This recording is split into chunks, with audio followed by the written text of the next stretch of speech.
Hello అండి, welcome to Shivani Mrugakshi channel. ఇప్పుడే ఊరి నుంచి వచ్చాను. అమ్మ దగ్గర దీపారాధన చేసుకున్నాను, అఖండ దీపం వెలిగించుకున్నాను. తర్వాత ఇదిగోండి, ఇప్పుడే చక్కగా ఇదిగోండి కరుంగిలి మాల వచ్చింది. రుద్రాక్ష, పంచముఖ రుద్రాక్ష వచ్చింది.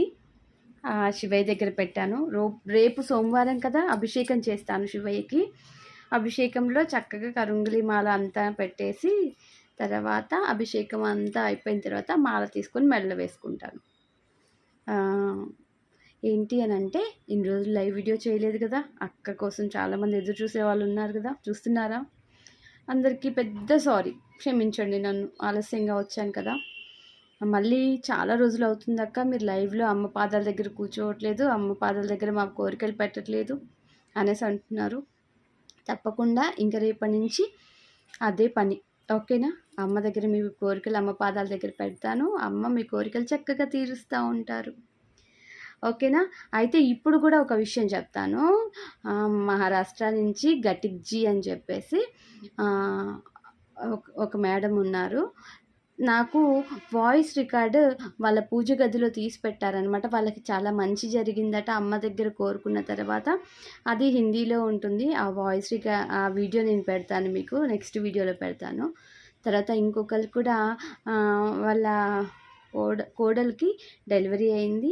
చక్కగా బేబీను ఇంకా మదర్ ఆరోగ్యంగా చక్కగా ఉన్నారు తల్లి, అమ్మవారి దయ వల్ల అని చెప్పేసి పెట్టారు. అది కూడా స్క్రీన్ షాట్ పెడతాను, చూడండి ఈ వీడియోలో, ఓకేనా? ఇంకేంటి, అందరూ బాగున్నారా? అందరు చక్కగా రాఖీ పండుగ చేసుకున్నారా?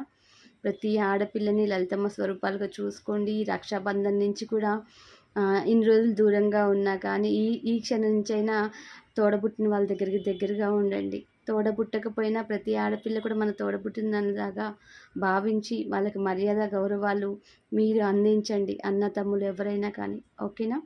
సరే, నేను ఆ వీడియో ఫోటో పెడతాను. ఫస్ట్ తల్లి పిల్లలది నేను స్క్రీన్ షాట్ తీసి పెట్టాను, అది షార్ట్ పెడతాను. తర్వాత ఇంకోటి వీడియో నేను పెడతాను, చూడండి, సరేనా? రేపు మధ్యాహ్నం 1 గంట నుంచి అమ్మ పాదాల దగ్గర కూర్చుంటాను, అమ్మ పాదాల దగ్గర మీ కోరికలు పెడతాను, ఓకేనా? ఉంటాను. నేను మీ శివాని మృగాక్షి.